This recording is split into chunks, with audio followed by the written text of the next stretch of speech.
சரி, இந்த கான்ஸ்டிபேஷன் இருந்துட்டே இருந்தா வேற என்ன மாதிரியான பிரச்சனைகள் வரும் அப்படின்னா, குழந்தைகளுக்கு அடிக்கடி யூரினரி இன்ஃபெக்ஷன், அதாவது இந்த மலக்குடல் விரிவா இருக்கும்போது அது யூரினரி பிளாடர்ல போய் கம்ப்ரஸ் பண்ணிக்கிட்டே இருக்கும்.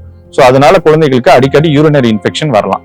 ஸோ யூரினரி இன்ஃபெக்ஷன் ரொம்ப காமனா இருக்கும்.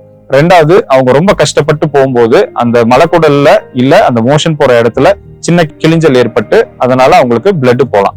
அந்த மாதிரி ஆச்சுன்னா அவங்களுக்கு மோஷன் போகும்போது பிளட் கூட வரும்.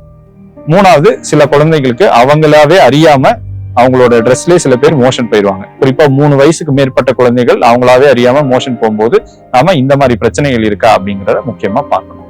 இதுல பெற்றோர்கள் பண்ற ஒரு முக்கியமான தப்பு என்னன்னா, கான்ஸ்டிபேஷனுக்கான ட்ரீட்மெண்ட், அதாவது இந்த கிரானிக் கான்ஸ்டிபேஷனுக்கான ட்ரீட்மெண்ட் ஆரம்பிக்கும் போது அவங்க கொஞ்ச நாளைக்கு மருந்து கொடுப்பாங்க. அதுக்கப்புறம் கான்ஸ்டிபேஷன் கொஞ்சம் இம்ப்ரூவ் ஆனாலும் அவங்களாவே நிப்பாட்டிடுவாங்க. நிச்சயமா அந்த மாதிரி பண்ணக்கூடாது. கான்ஸ்டிபேஷனுக்கான ட்ரீட்மெண்ட் சில வாரங்கள்ல இருந்து சில மாசம் வரைக்கும் கொடுக்க வேண்டியது இருக்கும்.